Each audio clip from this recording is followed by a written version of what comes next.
What's up? Welcome back to Nowstalgia. Dave here with a review of Priscilla, the new drama film from Sofia Coppola, starring Cailee Spaeny as Priscilla Presley and Jacob Elordi as Elvis Presley. This movie is coming at a fascinating time, of course, only a year and change removed from the massive hit from Baz Luhrmann, Elvis, a more traditional musical biopic about Elvis, starring, of course, Austin Butler in the title role, a film that went on to be nominated for Best Picture.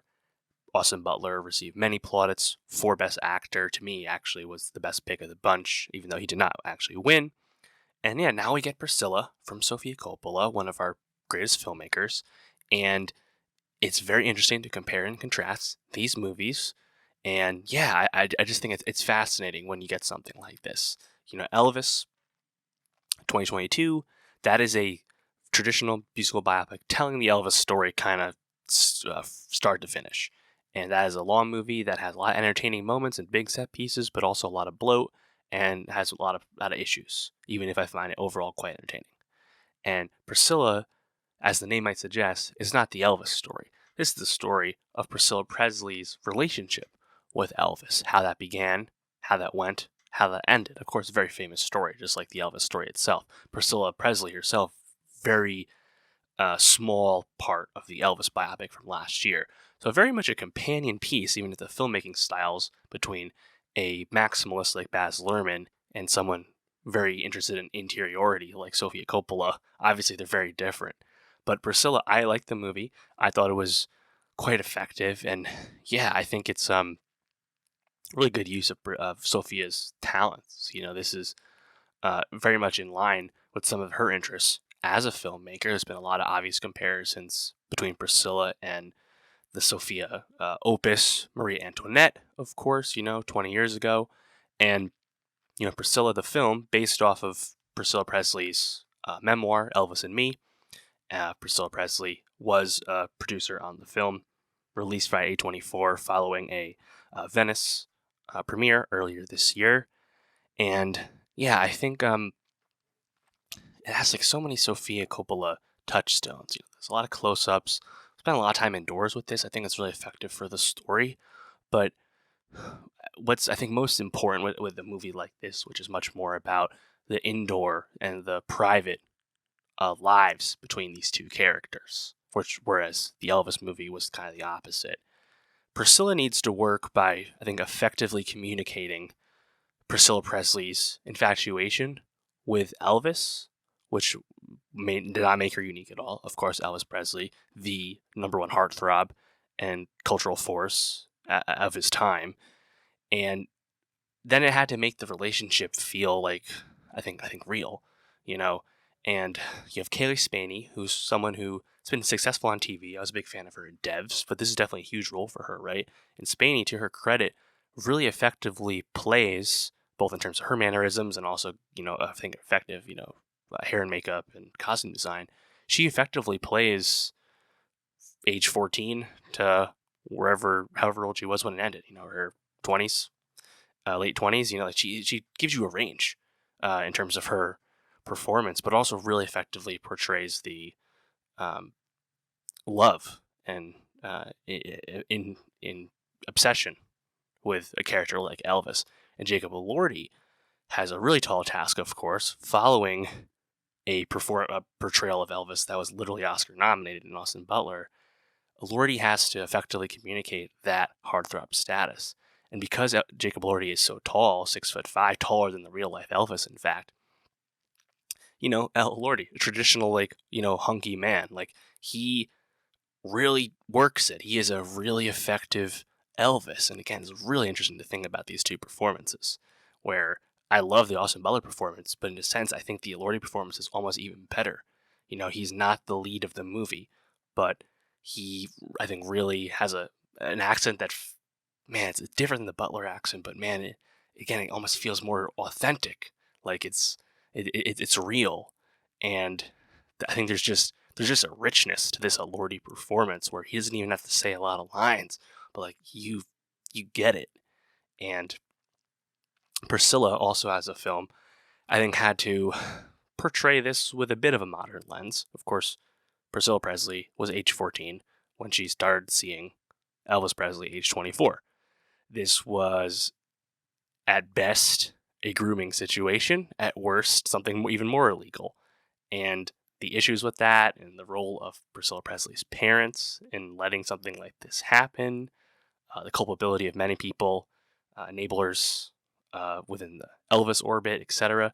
The movie does not shy away from that. And those warts are open for you to think about. And I certainly did as I was watching the movie. In a sense, it's off-putting. And Elvis Presley does not come off especially great in this movie. Whereas the Elvis biopic made you feel really good and ultimately acknowledge the tragedy of Elvis as a figure.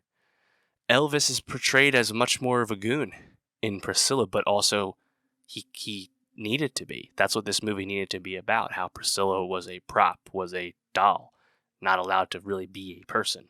She just had to be a servant of Elvis when he needed her, even as he cheated on her consistently with famous people when he was working in LA, Then the movie really achieves all these key goals. Now, and the only issue that you can have with Priscilla to me is don't think there's a lot of subtext to it. I think it's just kind of there, and it's a effective snapshot of this romance featuring an incredibly famous person, giving you two good performances. The script, though, I don't think it has like any extra meat there. And maybe you don't need that. Just kind of spending time with this relationship with two great performances. I think that's fine. That's cool. And it's probably good that the movie doesn't have like a preachy element to it, 2023 lens per se. It doesn't hide from the facts about this situation. It just kind of presents them as they were, and you're allowed to make your own judgments, as I think most people would. And yeah, I think it's a both effective movie, even if perhaps it's not as deep as perhaps you would expect it to be. It's deeper, of course, than the Elvis biopic from last year from Baz, but that was kind of a given going in. Just kind of stuff like how it was done. Like, I like the Graceland set. That was all pretty effective. Like how the Memphis Mafia, the hangers-on, the entourage of Elvis, that was portrayed all pretty effectively, even if those guys, they're not famous actors. They're just kind of in the background. I only have a few lines for the most part, but they play off Elordi's Elvis quite well. That's all really effective. The movie does a really good job of not hiding from the fact that Elvis was on uppers and downers constantly and exposed them to Priscilla very early in their courtship, crazily enough. Again, doesn't hide the fact that Priscilla Presley was allowed to fly from where she was living in Germany with her military father and family. She was allowed to fly on her own to Graceland in Memphis, Tennessee, with an older man and his whole family.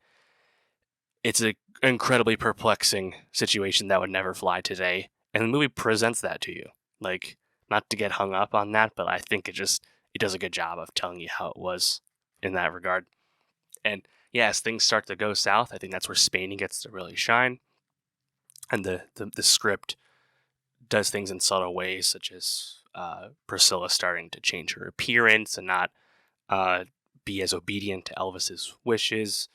The movie communicates the passage of time primarily through the age of their young child once the pregnancy happens as soon as they get married, but also through, of course, Elvis's physical transformation as life started to take its toll on him, as we all know. And yeah, I think it's just an effective film.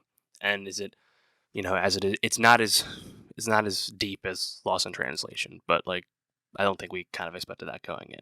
But again, a really compelling companion piece compared to Elvis from last year, which is, again, a movie I enjoyed despite its flaws. I enjoy Priscilla as well. I think it's fascinating to think about these things. And I'd be very curious where people land on the Butler versus Elordi performance. Again, Butler gets to be much more showy in Elvis as that movie goes, whereas Priscilla is not a showy film, and Elvis' role in Priscilla is not showy at all, and it's just actually a supporting role as well. I think the accent, despite the fact that Butler's accent became a meme, pretty funny. I think it was effective in the film, but I think Elordi's comes across as quite natural, and I think the lack of over-the-topness and campiness to anything about this film really fits the vibe and script that you have with Priscilla. So yeah, I like Priscilla. Do I think this is going to be a Best Picture nominee the way Elvis was? No, it's not as broadly appealing and as four quadrants the way Baz Luhrmann's Elvis was. I think that's pretty clear. I really don't see nominations for anyone either, even if I think people are worthy for sure. Sofia not going to be recognized, I don't think. Maybe an adapted screenplay nomination could be in the realm, but frankly, I don't think it's like a dynamite script per se, so I don't really see it. But I think that's okay. It's an effective film, does its job, and it's coming at a great time, and I think makes for a lot of good discussion in terms of comparing these two films. But let me know, how'd you feel about Priscilla? How would you feel about it in comparison to Elvis from last year? How do you feel about Elordi's performance in comparison to Austin Butler's, etc.? Let me know. And for more movie reviews, subscribe, and I'll see you next time.